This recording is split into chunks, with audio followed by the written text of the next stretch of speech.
I would, in your story, since your audience is young managers, I would spend at least half the time talking about their future and your past. Because they're interested in what they can get going forward. So your language, your construct, your grammar, your composition, were all about, I'm telling you a story about me. Yeah. So, big strike picture. How would you feel? What would you do in that situation? Are you prepared for that after 4 years of MBA school? Well, I sure wasn't. See, that puts them in the situation. Yeah, I like that a lot. All right, I'm done. No, wait.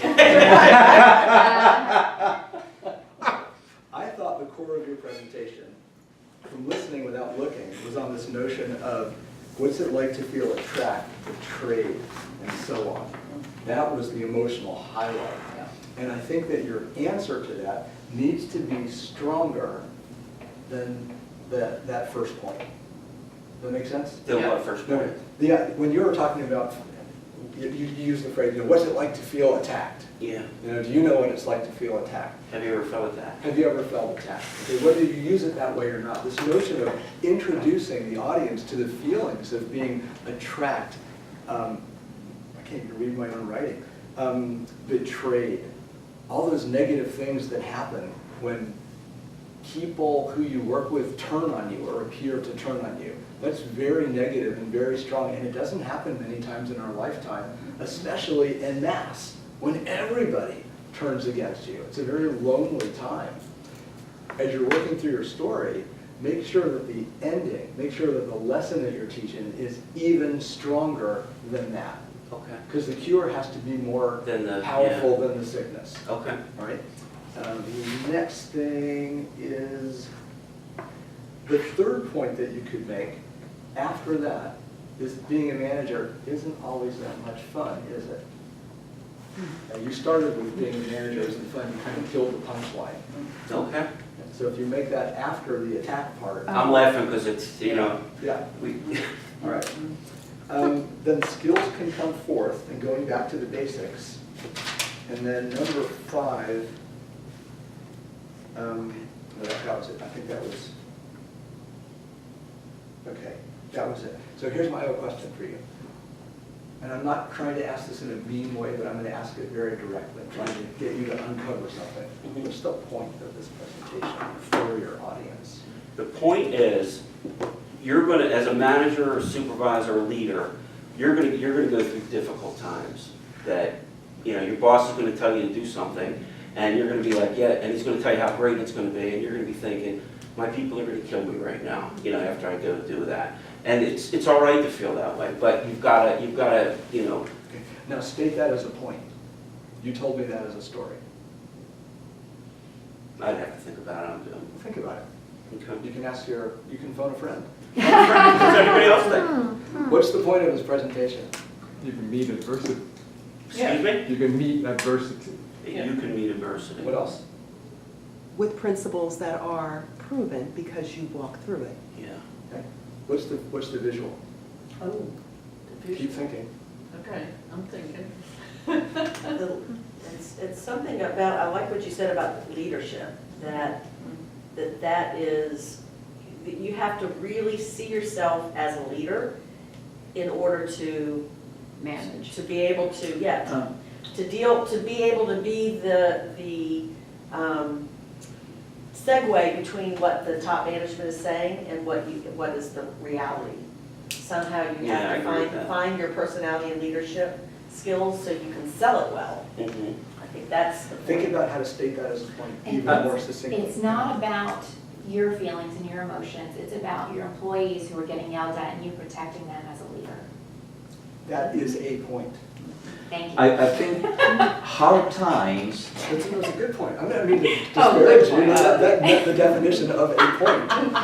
I think that hard times strengthens you for future success. That is a point. That's good. I like that. Do you see the difference in the structure? When you're talking about something, oh my God, when I was a kid, I felt like this, and then I went, and this happened, and that happened. You got to drag me through the whole damn story. Why don't you say the point? Now, you have to do both. But if you don't know how to say the point, you're not as effective as a speaker. You've got to know how to say your own point. Why?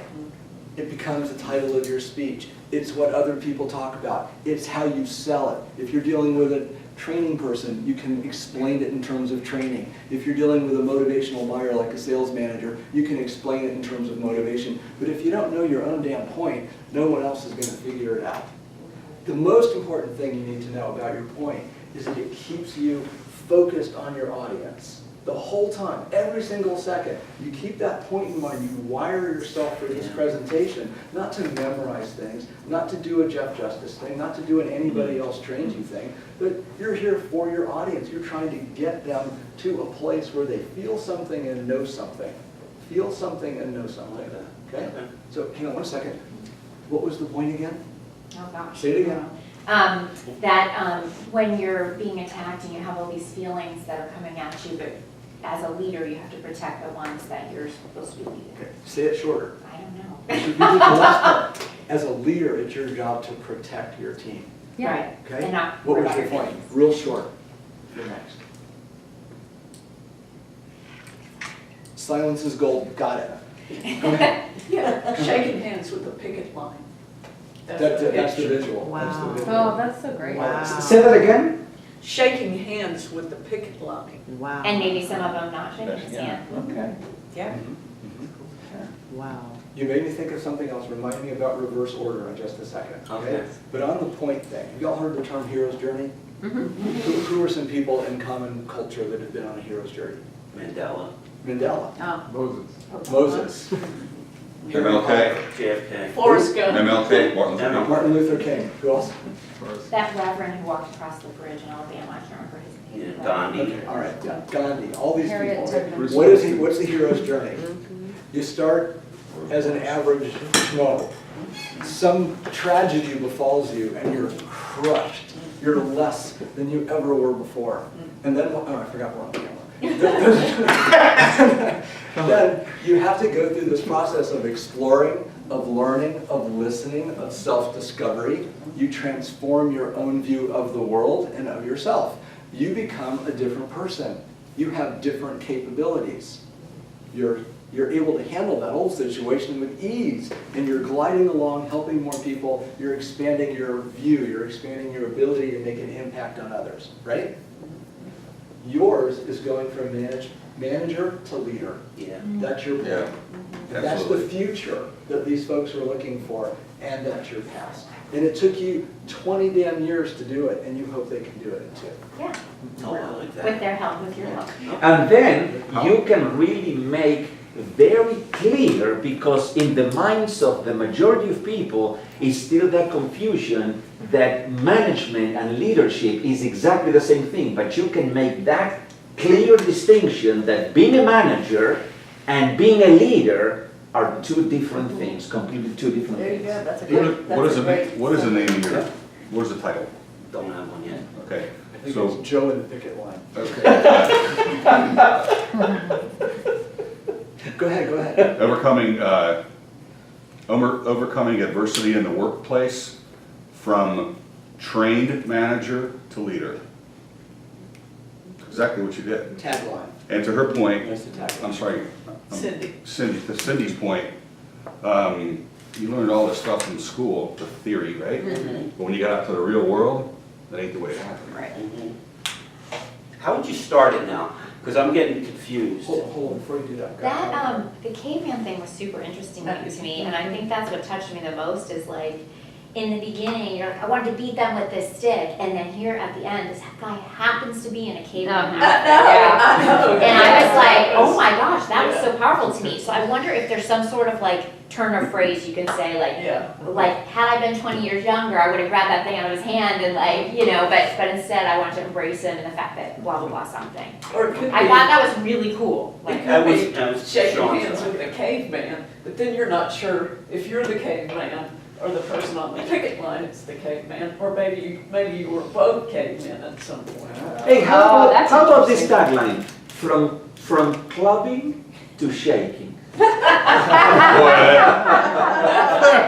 Now with the younger folks, clubbing means like going out. Oh, yeah, that's true. Yeah. You spent too much time in Rio. I want to share something with you guys that I just noticed. The last 3 minutes of conversation were probably equally valuable to the first 10 minutes of conversation about this. What was the turning point? Everybody understood the point. Oh. The same thing happens in your audience's mind. The earlier they understand the point, the easier Well, I think it to is clarify, for them yeah, to the go clarification around. of the point, because I think it's kind of getting muddling through Yeah. everything, and we kind of came up with a, aha. Yeah. Yeah, and so, yeah, that's great, yeah, because it is much clearer.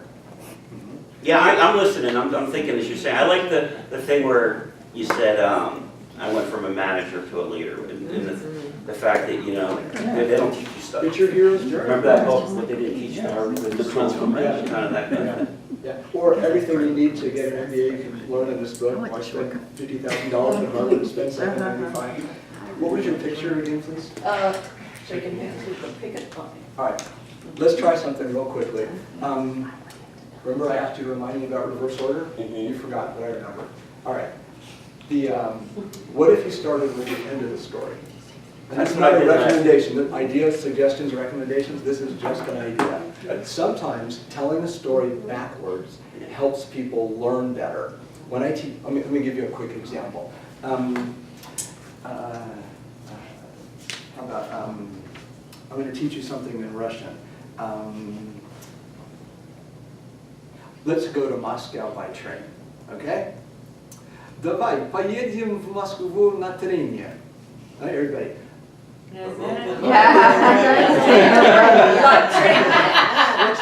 Like train. Okay, на трение.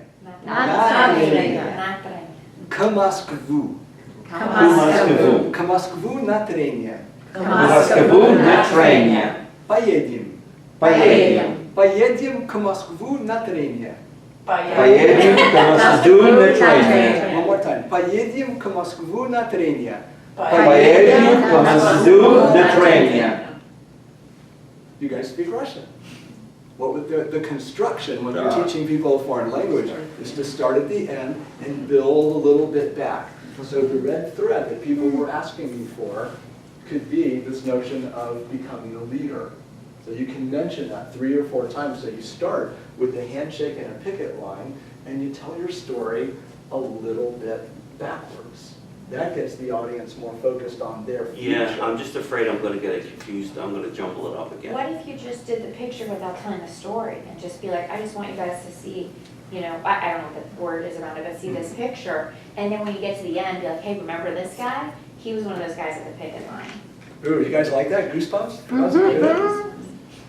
You didn't like that? No, I didn't understand it, but I'm a little slow. That picture at the end of like the guy, Yeah, and I yeah. thought that was like the most powerful part. Yeah. What if in the beginning, he just had that up and was like, so I'm gonna tell you a little bit more about this picture Exactly, later. exactly. And then he's like, hey, remember this guy? He was that guy Exactly. bleeping. I think that's awesome. Yeah. Or Caveman Management 101. Did you like the audio at the very end when I said, my wife asked who it was, and I said, you remember, and then it played the audio of it?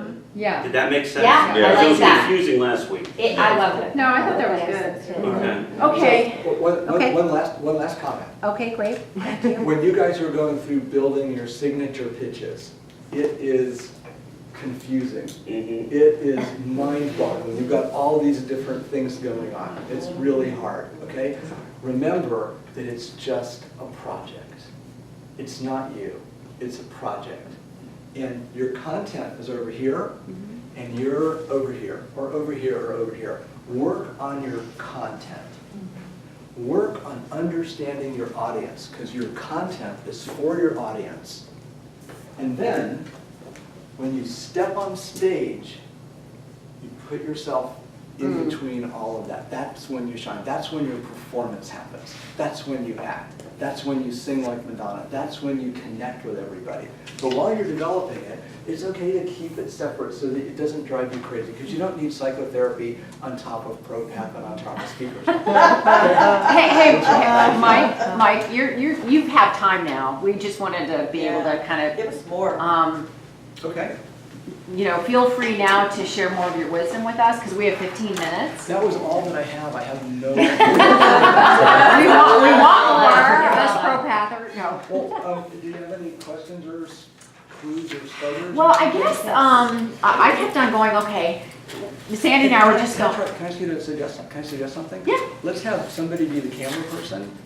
And We're still on, oh, you And- want them to go up front? No, have somebody hold the camera, get it off the tripod, Oh. and shoot the person who's asking the question, and then turn the camera on the person who's doing the answer. And I think that's gonna be a lot more valuable. Well, I have a question. oh. Get out of the way.